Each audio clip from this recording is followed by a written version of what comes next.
And the Duke Blue Devils on the screen, which means it's time to talk about the famous football powerhouse Duke.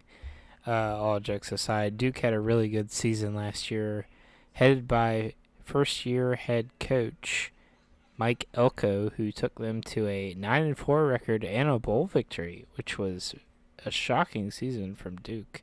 Usually you think of Duke basketball, but Duke football seems to be on the rise again. Um, so let's go into the departures for Duke for the season preview. Um, the big departures are the two top tacklers from last year's defense, Darius Joyner, who was the strong safety, and Shaka Hayward, who is the starting linebacker. Obviously, those are two big losses. Duke has had a problem with defense for a long time before Elko showed up, and they were good. They were good enough to get those 9 wins, but if you want to take the program farther, you have to improve. And whenever you lose your two top tacklers, it's always a concern going into the season.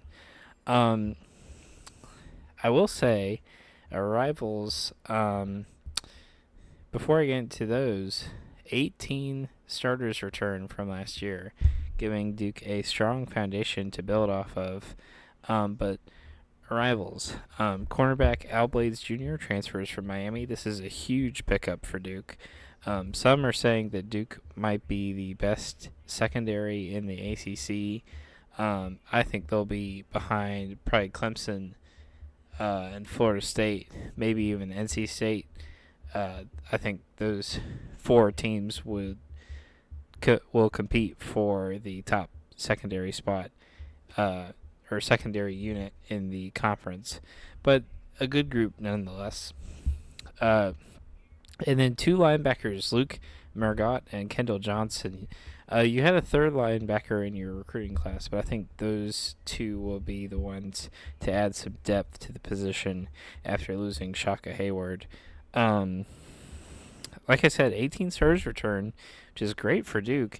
Most importantly, Riley Leonard, your quarterback, who shocked the ACC by coming onto the scene. If you think about, you know, the three biggest quarterbacks coming back this year from last year, you think of uh, Drake May, Jordan Travis, and then, although he's not technically in the conference, Sam Hartman. Those were your top three passing leaders in the entire ACC. But who was fourth? Well, Duke fans already know. They're shouting at their screens right now. It was Riley Leonard. Yeah, that's right. This guy throws for the fourth best season total in yards in the entire conference. So really impressive, and I think he's not just a thrower. On top of that, he also gets it done with his legs. He's a dual threat. Don't make no mistake, folks. He's a dual threat quarterback. You also have John Calhoun at wide receiver, who makes some big plays when you need it, and Jordan Waters at running back. Um, they also have another running back that sort of split carries with Waters that was really key to their success, and he's also back. Uh, and so I think Waters will be the number one guy stepping up in that situation, but they have a nice little tandem between the two of them, sort of a nice grounding and pounding game, which is somewhat Duke style. I mean, they've had some power backs in the past, but really, Duke can have whatever identity they want on offense with this new coaching staff, because Duke football has left no real impression on people for a long time. So really can go in any direction to make an impression on these recruits. Uh, yeah. So on the defensive side, the Blue Devils return all of their front four, which is amazing for them. You know, Dwayne Carter, who's the senior defensive tackle, he is really good in his movement and creating tackles for loss, which was huge for Duke last year and winning all of their games. And so you really got to be looking out for that. The defensive line is one of the strengths of this team. Quarterback also, Riley Leonard, as I said, is a playmaker, and he will win you games. Weaknesses, linebackers. I think linebackers are going to be the problem for this defense, but I think by the end of the season, as I've said with most position groups for the season preview, that things will be better on by the end of the season. But towards the start of the season, you're going to see some growing pains, and let's see what this season will actually shape up, according to my thought process. So week 1, you open Monday Night Football with Clemson. Now, this is a great opportunity. Everyone in the country is going to be watching. They're going to see what Duke football is all about. And a lot of people don't expect good football from Duke. Even though they won 9 games last year, the perception is still that Duke football is really bad. And so this is really the time to turn that story, that narrative around. And so this is the time to do it. If you've watched my Clemson video, which came out yesterday, you know what I think about this. Duke keeps it close, but ultimately they lose. I just don't think you're at that point yet. And I could be totally wrong. Riley Leonard could come out and be throwing 300 yards and 4 touchdown passes, and Cade Klubnik comes out completely flat, and that defense just shuts him down the entire game in sort of a blowout win. Could happen. The exact opposite could happen. Cade Klubnik could come out and actually throw for 300 yards and 4 touchdowns like Clemson fans have been telling us ever since he set foot on campus. But, you just really don't know, as I always say. But this is what I think is the most likely outcome. You keep it close with Clemson, but ultimately lose. Then you have another home game against Lafayette. You should beat them. Not much to say. It's Lafayette. I mean, get it done, Duke. Change the narrative. You got to be winning games like this automatically. I think you can. I think you're at that point, which is good, because that's how you build a program. You start off with the games that are 50-50, and you make those locks for people. You take the games that are 100% losses, you make them 50-50. And you're starting to do the first part of that. So you've won my confidence in that sense. Lafayette win. Then you have a game against Northwestern at home. This is a fun little series. I don't know. This one's gone under the radar, but I think this is the second or third year in a row that Duke has played Northwestern, and each time it's been pretty entertaining. Last year it was a last-second fumble forced by the Duke defense to save potentially going to overtime with Northwestern on the road. So a very exciting game to tune into. If you're flipping through the channels, if none of the games are on, or maybe you have an extra screen and you're not sure what to turn it on to, turn it on to the Duke Northwestern game. Very entertaining. Very unique football game, almost always. So Northwestern, they're sort of like Duke, but they were ahead. They were more on track for actually winning some, maybe even winning a Rose Bowl, because they got to the Big Ten title game twice in the span of like 3 years or something like that. But then they've totally regressed. And I don't know what's going on there, but hey guys, it's future me that actually knows what's going on there. Apparently, Pat Fitzgerald instituted a hazing culture with his upperclassmen and lowerclassmen, where the upperclassmen would make the lowerclassmen commit acts of sexual assault, basically. It's really bad. If you want to read about it, I'll link the article to the Northwestern school paper below. But yeah. So far, I think you have the better roster top to bottom.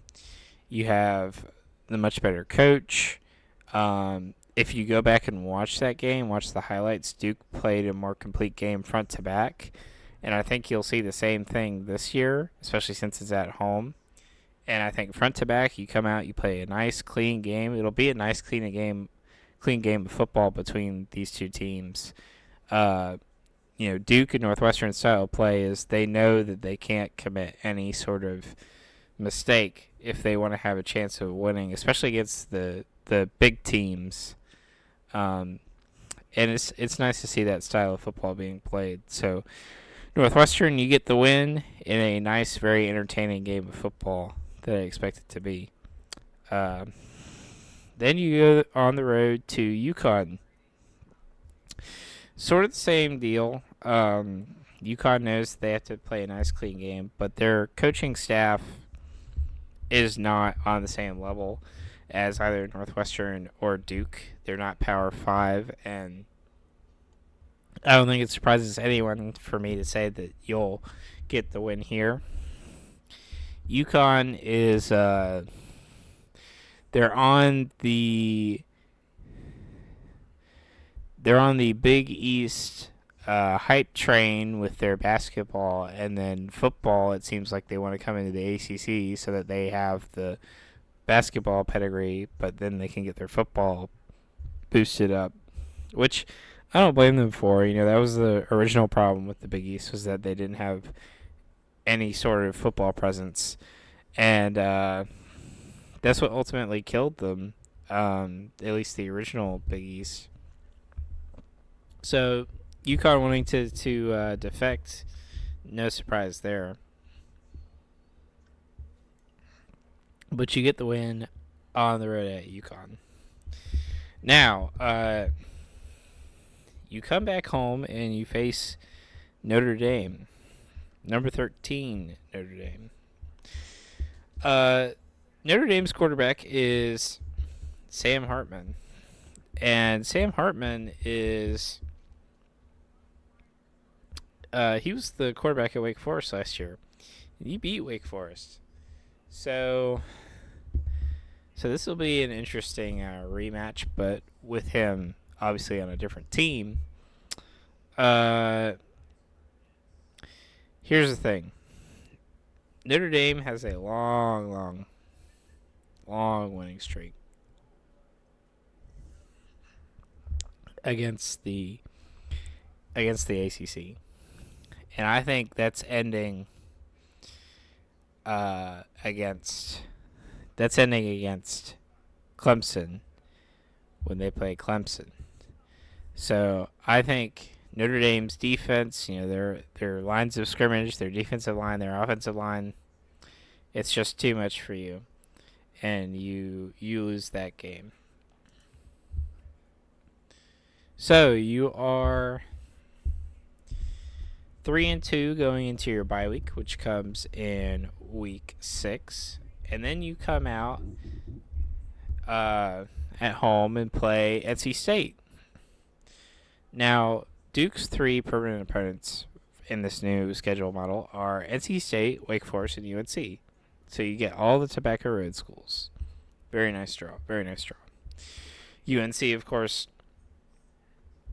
your battle for the Victory Bell rivalry. Very nice rivalry there. I love watching the teams spray paint the bell immediately after the game for whoever wins, and they ring it.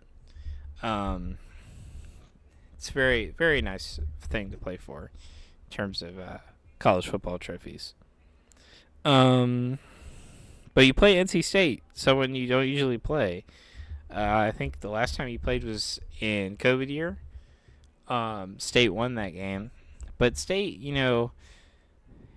it's a weird thing. There's a history, but there's also not a history. There's a long term history dating back to when the conference was first formed. But you go back uh, 10 years, and they've only played twice, I think. So not really much to go off of in terms of recent matchups. I think you're both similar in your style. Brennan Armstrong is a dual threat quarterback. He can take off if he needs to, but he can also throw. Riley Leonard can do the same. I think what gets you here, to be honest, is that NC State has invested more in their offense, improving their offense, because I think their defense is a little bit better than yours, and I think the offense is a little bit better than yours. They're very, very similar in structure, these two programs, but I think NC State is a bit farther ahead in the football progress. So I think you lose there. And, this is a tough 3-game stretch. Maybe even 4 or 5 if you want to extend it to that. Because you play NC State at home. You go to Florida State, who's ranked 3rd in the country. And then you play at Louisville. And then you play home against Wake Forest. And then at UNC. Very tough. Very tough. Florida State, if NC State is ahead of you, then Florida State is even farther ahead of you. And I know it could happen. I know the upsets can happen. I've seen it before.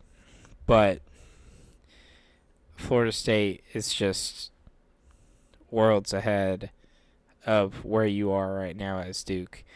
And I think, if Elko keeps pushing the program in the way that it's going, you will get there. But you're not there just yet. So I think you get a loss. Not as close as the Clemson game because you're on the road. And you probably lose by 14 points at minimum. Then you go on the road to Louisville. And I think the coaching experience of just one more year and the way the program was last year and building off of that, you get the win against first-year head coach Jeff Brom. As I said in the Boston College video, Jeff Brom doesn't really have a lights-out quarterback to play for him, unless someone chalks us at the beginning of the year that no one saw coming. I think it'll be a rough first year for Jeff Brom at Louisville, but I think it's to your benefit. You get the win, you get a road win, which is nice. So yeah, a win against the Louisville Cardinals. Then you play at home against Wake Forest. Wake Forest is in a rebuilding year, and simply because of that, I think you get the win at home against Wake Forest. I mean, also you get the benefit of being at home. A rivalry game like this, you get a massive benefit being at home.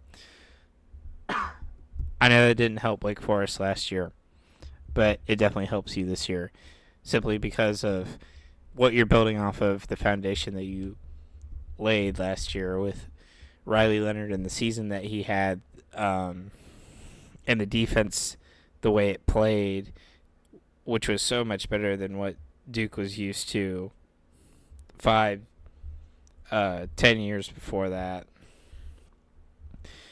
It's a massive benefit to you, and so you get the win against Wake Forest.